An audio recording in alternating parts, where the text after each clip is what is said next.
Download the ZEE5 app now. Zee मराठीवरील रात्रीस खेचाले 2च्या 23 फेब्रुवारीच्या भागात काशी हातात कुऱ्हाड घेऊन नायकांच्या वाड्यावर जातो आणि मला तुम्ही गोळ्या घातल्या ना, मीही आता तुमच्यावर गोळ्या घालणार असं बोलून ती कुऱ्हाड सर्वांवर रोखून ठेवतो. इंदू त्याला समजवण्याचा खूप प्रयत्न करते, मात्र तो काहीच ऐकत नाही. छायाही त्याच्यावर खूप चिडते.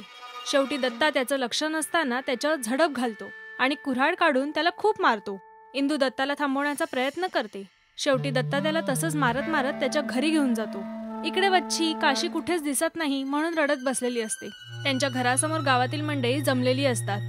तितक्यात तिथे वच्छीचा नवरा येतो, मात्र त्याला काशी कुठेच दिसला नाही असं तो सांगतो.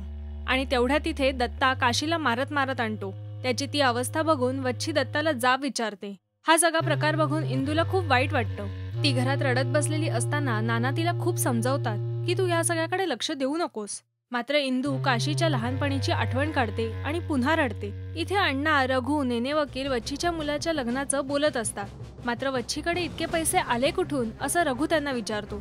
तेव्हा नेने वकील म्हणतात की अशा फाटक्या माणसांविषयी काय बोलायचं. त्यावर अण्णा त्यांच्या बोलण्याला दुजोरा देऊन बोलतात की त्यांच्या घरच्या लग्नाला कुत्राही फिरकणार नाही, तिकडे काय लक्ष द्यायचं. इथे इंदू स्वयंपाकघरामध्ये हळद कुटत असताना छाया तिथे लिंबू पाणी पित असते. इंदू तिला सगळा पसारा आवरून ठेवण्यास सांगते आणि तिथून निघून जाते. त्याच दिवशी काशीची हळद असते. वच्छीचा नवरा सगळ्यांना आमंत्रण करायला जातो, मात्र कोणीच येत नाही. शेवटी वच्छी स्वतःच तिच्या मुलाला हळद लावते आणि आपल्या मुलाच्या आनंदात कोणी सहभागी झालं नाही याचा राग अण्णा नायकांवर काढते.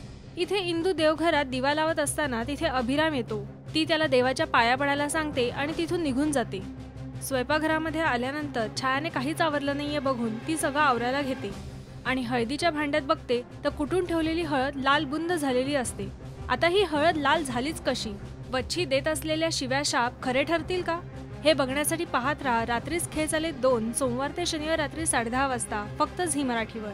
आणि मराठी टेलिव्हिजनच्या ताज्या घडामोडी पाहण्यासाठी सबस्क्राईब करा राष्ट्रीय Marathi showbiz. Download the ZEE5 app now.